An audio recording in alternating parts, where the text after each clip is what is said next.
How was a Fairfax County school counselor able to keep his job for nearly 2 years after he was arrested on child sex charges? It's a question a lot of families are asking, and we're trying to get some answers.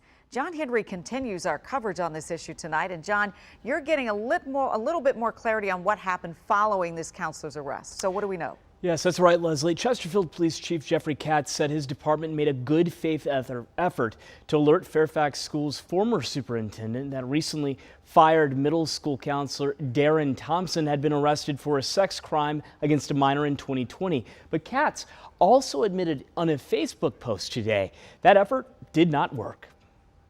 Chief Jeffrey Katz said his department did in fact email multiple addresses someone with Fairfax Schools gave them over the phone for Superintendent Scott Brabrand. But those emails ultimately bounced back. Katz said it's possible they got out-of-date addresses. He also added Darren Thornton lied about his employment while registering for Virginia's sex offender registry. Thornton said he was self-employed, but he actually worked for Fairfax Schools. D.C., Maryland, and Virginia all require offenders to self-register so people can learn the nature of offenders' crimes or where they live. You can find links to those registries on WUSA9.com. Virginia also tries to deter offenders from falsifying information by warning them beforehand that it is a crime. In Thornton's case, the state's corrections department says it's investigating to see what went wrong. Michelle Booth Cole leads Safe Shores, DC's Children's Advocacy Center. She says registries are a useful tool, but don't provide a full picture, as sex abuse claims can get stalled by familial relationships, intimidation, and a lack of evidence in court. The numbers just aren't identifying as many of those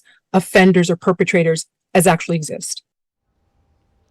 Now, parents, you may want to know this. In Virginia, some sex offenders aren't allowed to live within 500 feet of a school, different from Maryland, where the state's website says offenders have no such restrictions because data provided by other states show restrictions don't always prevent future crimes. While in D.C., we actually found one sex offender who literally lives across the street from an elementary school in Northwest. But MPD cautions just because someone is on the registry does not mean they're wanted on existing charges or should be treated as criminals. Leslie? Yeah, it's different in every jurisdiction, John. It's good to know what's happening in your neck of the woods for sure.